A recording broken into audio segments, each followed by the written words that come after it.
gostaria de convidar o Dr. Wellington Clay Porcino Silva, da Polícia Federal, com a palestra A Polícia Federal no Espaço Amazônico e a Segurança Cidadã. Eu também tinha preparado um PowerPoint, uma apresentação, mas em razão do tempo eu vou preferir falar e mostrar alguma coisa eventual. A Polícia Federal, até por suas atribuições constitucionais, eu vou pular o início de agradecimento também para andar um pouco mais rápido.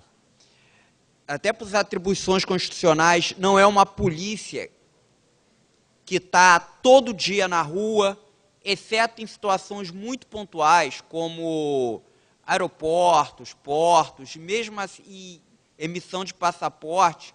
A gente costuma dizer que 99% da população brasileira só vai ter contato com a Polícia Federal na hora de emitir o passaporte, ou na hora que viaja para o exterior, ou no aeroporto. Não é, digamos, o nosso dia a dia. Mas a gente, especialmente num debate que envolve a região amazônica, eu acho que é da região do país em que a Polícia Federal mais tem a contribuir na questão do desenvolvimento da cidadania. A Polícia Federal tem, especialmente aqui na região norte, uma preocupação muito grande na Amazônia Legal com a questão dos crimes ambientais. Não com crime ambiental de pequena monta, mas principalmente com o crime organizado ambiental, que é o que existe aqui na região amazônica. Nós temos imensas quadrilhas que geram muito dinheiro, com grande participação de servidores públicos, inclusive políticos. Essa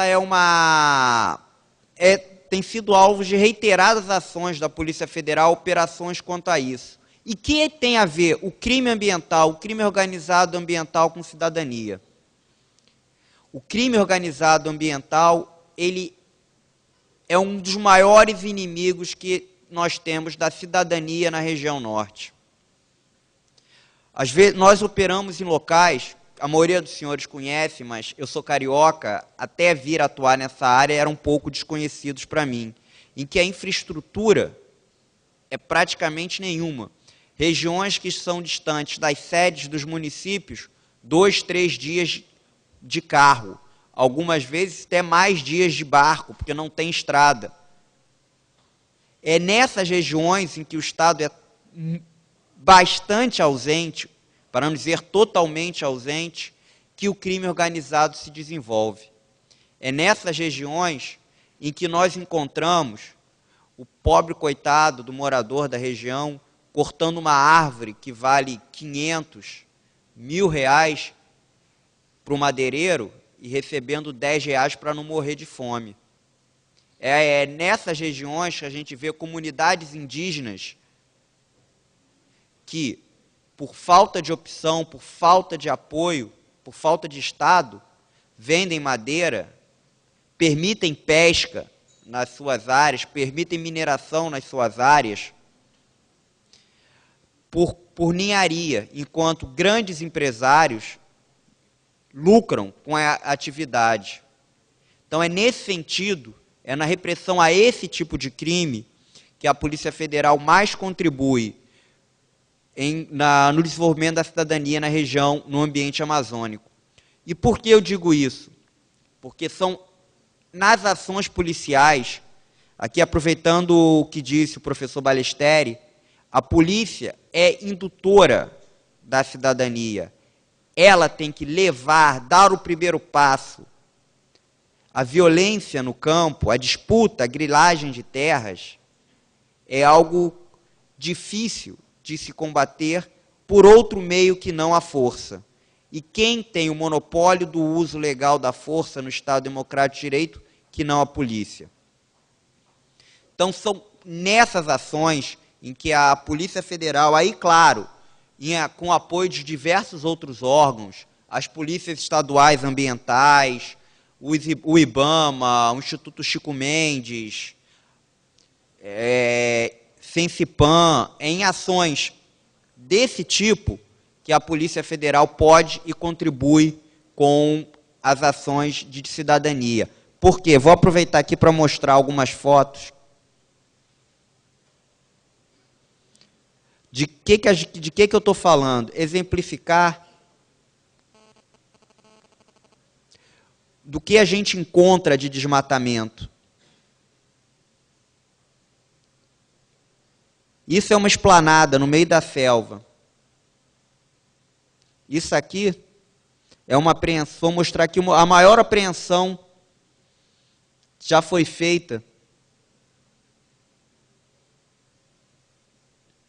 Essa 64 mil toras de madeira, metros cúbicos de madeira apreendidos, dentro de uma unidade de conservação federal no Pará, Resex Renascer. Isso envolve não somente a violência, não somente o crime ambiental, a questão dos direitos meta-individuais. Aqui dentro se mata por essa terra. Aqui dentro se morre defendendo a terra. E somente com esse tipo de ação maior do Estado que a gente consegue enfrentar esse tipo de crime que existe. Esse é o pátio de uma madeireira.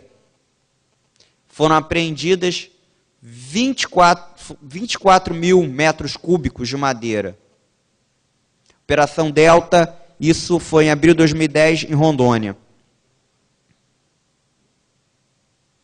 É disso que nós estamos falando. De um esquema que funciona dessa forma. Em que servidores responsáveis técnicos, servidores proprietários rurais, servidores públicos irresponsáveis e corruptos, fraudam planos de manejo, geram créditos de madeira e permitem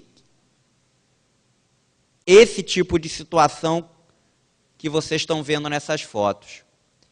Essa madeira aqui, hoje em dia, se você for no pátio dessa madeireira sem um trabalho prévio, essa madeira está toda legalizada. Hoje em dia, dificilmente, numa ação policial, você vai, ou numa fiscalização administrativa do IBAMA, da Secretaria Estadual de Meio Ambiente, você vai ter um resultado bom se for só aqui. Isso aqui vai estar tudo, ó, dentro da madeireira, toda essa madeira aqui vai estar tudo legalizado. Ou, pelo menos, aparentemente legalizado. Não se trabalha mais em grande escala com corte de madeira e venda de madeira simplesmente. Se trabalha com esse tipo de esquema. E geram muitos recursos. Só esse ano nós já fizemos 12 operações de repressão ao crime organizado ambiental. Vocês devem ter visto de manhã, o colega, o delegado Garbi, de Roraima, ele falou de uma operação de grande monta que prendeu 43 pessoas, inclusive o chefe da fiscalização do IBAMA. Essa foi uma das ações que nós executamos. E essas ações são realmente eficazes. O desmatamento de Roraima, no início, em março, eu tive uma reunião de avaliação de desmatamento, que é o índice que nós trabalhamos, de Rondônia, de Roraima, estava com aumento de 300%. A última avaliação, depois da operação, deu 0% de desmatamento. Então, essa é a eficácia dessas ações. Só que existe um detalhe. Não é só ir e prender. A polícia é o primeiro passo. A polícia é importante? É. A polícia que induz? É. Porque se a polícia não for, ninguém mais vai. Se a polícia não liderar, não for à frente, não levar, não se estabelecer primeiramente e se impor, nenhum outro órgão público vai. É muito semelhante ao que aconteceu. Eu sou carioca, trabalhei no Rio, Fui chefe do setor de inteligência da PF no Rio há alguns anos. Então, trabalhei muito próximo no período do início da implantação das UPPs. A lógica é parecida. Primeiro, o Estado, a primeira forma do Estado chegar num local onde inexiste, onde há uma violência grande, é a polícia. Porque ele precisa de força para se estabelecer. Os grileiros de terra, os grandes madeireiros, não vão pacificamente aceitar abrir mão dos lucros que têm. E quanto a crimes ambientais, normalmente é citado como exemplo o município de Paragominas, no Pará, que foi um município que grandemente criticado por sua ação de desmatamento, com altos índice de desmatamento, e hoje em dia é reconhecidamente um município verde, em que os índices de desmatamento foram muito reduzidos. Mas o que houve? Houve, primeiro, uma ação forte do Estado. Após essa ação forte no Estado, uma presença, desenvolveu-se uma indústria madeireira, sim, mas legalizada.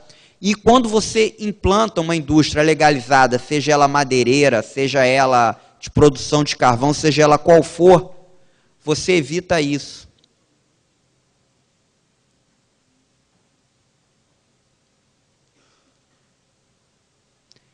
A perda de produtividade dos solos, mudança no regime hidrológico, perda da biodiversidade, aquecimento global, tudo isso, e principalmente a violência no campo e a utilização de trabalho análogo ao escravo, que é isso que a gente encontra. Eu disse que eu ia ser breve, e eu queria só deixar, em relação à atividade da Polícia Federal nessa região, no ambiente amazônico, dizer que nós temos sim uma prioridade. Até pela minha função, eu sou chefe da Divisão de Repressão a Crimes Ambientais da Polícia Federal, ou seja, coordeno as ações de repressão aos crimes ambientais no Brasil e atualmente acumulo a função com a Coordenação Geral de Polícia Fazendária. Então, até por essa função, eu preferi puxar um pouco mais para o lado do delito ambiental. Mas ele é, sem sombra alguma, junto com os delitos contra os direitos humanos, que andam... Eu, na Coordenação Geral de Polícia Fazendária, não consigo planejar uma operação sem conversar com a Coordenação Geral de Defesa Institucional, que é aquela coordenação que trata da defesa dos direitos humanos e da defesa das comunidades indígenas. Então, são duas...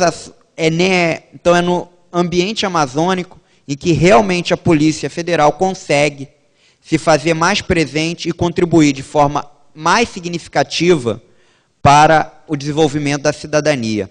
Muito obrigado.